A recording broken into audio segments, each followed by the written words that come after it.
ونتوكل عليه ونعوذ بالله من شرور أنفسنا ومن سيئات أعمالنا من يهده الله فلا مضل له ومن يضلله فلا هادي له ونشهد أن لا إله إلا الله وحده لا شريك له ونشهد أن سيدنا وسندنا ومولانا محمدا عبده ورسوله أما بعد فأعوذ بالله من الشيطان الرجيم بسم الله الرحمن الرحيم ولا تقربوا الزنا إنه كان فاحشا وساء سبيلا صدق الله العظيم۔ محترم بزرگوں اور دوستوں اور عزیز ساتھیوں، میں نے آپ حضرات کے سامنے قرآن مقدس کی ایک آیت کا ایک ٹکڑا تلاوت فرمایا ہے۔ اللہ رب العزت نے قرآن مقدس کے اندر ارشاد فرمایا وَلَا تَقْرَبُوا الزِّنَا، زنا کے قریب بھی مت جاؤ، اِنَّهُ كَانَ فَاحِشًا، بے شک وہ بے حیائی ہے، وَسَاءَ سَبِيلًا، اور برا راستہ ہے۔ اس آیت کا ترجمہ ہے وَلَا تَقْرَبُوا الزِّنَا إِنَّهُ كَانَ فَاحِشًا وَسَاءَ سَبِيلًا، کہ زنا کے قریب بھی مت جاؤ، بے شک وہ بے حیائی ہے اور برا راستہ ہے۔ اب زنا کے قریب جانے سے بھی اللہ منع فرما رہا ہے۔ ایسی کیا بات ہے؟ کیونکہ جن باتوں سے زنا کا تقاضا پیدا ہوتا ہے، جن باتوں سے انسان زنا پر آمادہ ہو جاتا ہے، ان سے بھی بچنا بہت ہی ضروری ہے۔ جیسا کہ رسول اللہ صلی اللہ علیہ وسلم نے ارشاد فرمایا، غیر عورت کو بد نظر سے دیکھنا یا عورت کا غیر مرد کو دیکھنا یہ آنکھوں کا زنا ہے، اور اس سے باتیں کرنا یہ زبان کا زنا ہے، یا اس کی باتوں کو سننا یہ کانوں کا زنا ہے، اور اس کے بدن پر ہاتھ کا رکھنا یہ ہاتھوں کا زنا ہے، اور اس کی طرف چل کر جانا یہ پیروں کا زنا ہے، اور اس کے بارے میں برے خیالات اپنے دل میں لانا یہ دل کا زنا ہے۔ ان سب گناہوں سے بچنا بہت ہی ضروری ہے۔ اور جو لوگ غیر محرم کو بد نظر سے دیکھتے ہیں، اللہ رب العزت قیامت کے دن ان کی آنکھوں میں، ان کی دونوں آنکھوں میں سکہ پگھلا کر اس کی آنکھوں میں ڈالے گا۔ یہ عذاب ہے۔ مسئلہ یہ ہے کہ اگر اچانک کسی غیر محرم پر، کسی غیر عورت پر نظر پڑ جائے، یا عورت کی کسی غیر محرم پر، کسی غیر مرد پر نظر پڑ جائے تو اس کو ہٹا لے، پھر اس نظر کو دوبارہ نہ ڈالے، اور اگر دوبارہ ڈالی تو گناہ ہو جائے گا، اور اگر پہلے ہی نظر اس نیت سے ڈالی کہ اس کے بارے میں میرے اندر خیالات برے آئیں تو پہلی نظر بھی ڈالنا گناہ ہو جائے گا۔ اور جب جس شخص نے پہلی نظر کے بعد دوسری نظر نہ ڈالی کسی غیر عورت کی طرف، تو اللہ رب العزت اس مرد کو شہید کے برابر ثواب عطا کرتا ہے، شہید کے برابر اللہ ثواب دے رہا ہے۔ زنا کرنے والے پر اللہ کے رسول کی لعنت ہے۔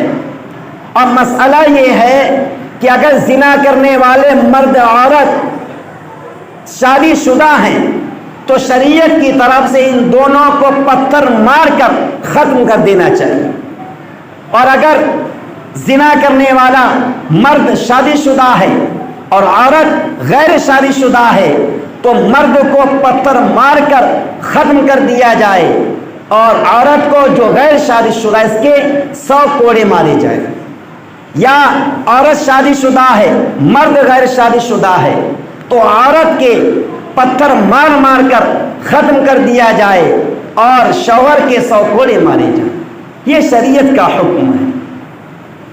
دیکھیے زمین، حضور پاک صلی اللہ علیہ وسلم نے ارشاد فرمایا زمین جو ہے 2 جگہ ہوتی ہے، 2 جگہ ہوتی زمین۔ ایک جب کسی کو ناحق قتل کیا جاتا ہے، اور جب خون کا پہلا قطرہ زمین پر گرتا ہے، خون کا پہلا قطرہ زمین پر گرتا ہے، زمین رو رو کر کہتی ہے اللہ تو مجھے اجازت دے دے۔ زمین رو کر کہہ رہی ہے کہ اے اللہ مجھے تو اجازت دے دے کہ میں اس کو نگل جاؤں۔ اللہ فرماتا ہے زمین ذرا صبر کر لے، یہ تیرے ہی پاس آنے والے، اس کو تو سمجھ لینا اپنے پاس۔ اور جب کوئی زمین پر زنا کرتا ہے، مرد ہو یا عورت دونوں زنا کر رہے ہیں، زمین رو رو کر کہتی ہے اللہ تو مجھ کو اختیار دے دے کہ میں ان دونوں کو نگل جاؤں۔ اللہ فرماتا ہے زمین ذرا صبر کر، یہ ان قریب تیرے اندر دفن ہوں گے تو ان کو وہاں سمجھ لینا۔ نبی اکرم صلی اللہ علیہ وسلم نے ارشاد فرمایا کہ زنا کرنے والوں کے لیے قبر کے اندر دوزخ کے 7 دروازے کھول دیے جاتے ہیں، اور ان 7 دروازوں سے سانپ اور بچھو آ کر ڈستے رہتے ہیں۔ یہ عذاب ہے، سانپ اور بچھو آ کر ڈستے رہتے ہیں۔ اللہ ہم سب کی ایسے گناہ سے حفاظت فرمائے، ایسے بے حیائی کے کاموں سے حفاظت فرمائے۔ ایسے گناہ سے ہمیں لعنت کرنی چاہیے جس پر اللہ کے نبی نے لعنت فرمائی ہے۔ اور زنا اس میں بے حیائی ہے، اتنی بری بات ہے جس پر اللہ کے نبی نے لعنت فرما دی، اللہ نے لعنت فرما دی۔ تو ہم کون ہوتے ہیں؟ نوجوانوں غور فکر کرنی چاہیے۔ زنا اتنی بے حیائی ہے، زمین بھی رو رہی ہے، لیکن ہم کو اپنے آپ پر ترس نہ آیا، زبان، آنکھ یہ سب زنا میں شمار ہو جاتے ہیں۔ اس لیے میرے دوستوں سمجھنے کی ضرورت ہے، باتوں پر عمل کرنے کی ضرورت ہے۔ اور حضور پاک صلی اللہ علیہ وسلم نے ارشاد فرمایا دیوس جنت میں نہیں جائے گا۔ دیوس کا معنی اگر سنیں گے نا تو آپ کے پیروں سے زمین کھسک جائے۔ دیوس کا معنی ہوتا ہے بھگوا انسان، بے غیرت آدمی جو اپنی بیوی، بہو اور بہن کی بدکاری کو جان کر اس پر خوش ہو، یہ دیوس آدمی ہے۔ اور 14 طبق اس پر لعنت کرتے ہیں۔ اور جو شخص اپنی بہو، بیٹی، بیوی کی بدکاری کو جان کر خوش ہو تو یہ بھی دیوس ہے۔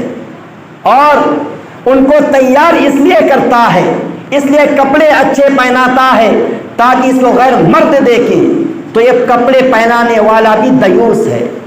جنت کہتی ہے کہ میں جنت ہوں، جنت کے دروازے پر لکھا ہوا ہے کہ میں دیوس پر حرام ہوں۔ سوچئے دیوس پر جنت کیا کہہ رہی ہے کہ میں دیوس پر حرام ہوں۔ سیدۃ النساء حضرت فاطمہ زہرا رضی اللہ عنہا سے نبی اکرم صلی اللہ علیہ وسلم پوچھتے ہیں اور کہتے ہیں کہ اے فاطمہ یہ بتائیے کہ عورتوں کے لیے سب سے اچھی، سب سے پیاری بات کیا ہے؟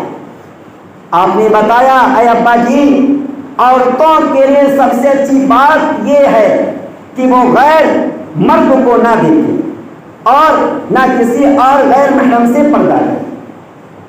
آپ صلی اللہ علیہ وسلم یہ جواب سن کر بہت خوش ہوئے اور اپنے لگتے جگر کو اپنے گلے لگا لیے۔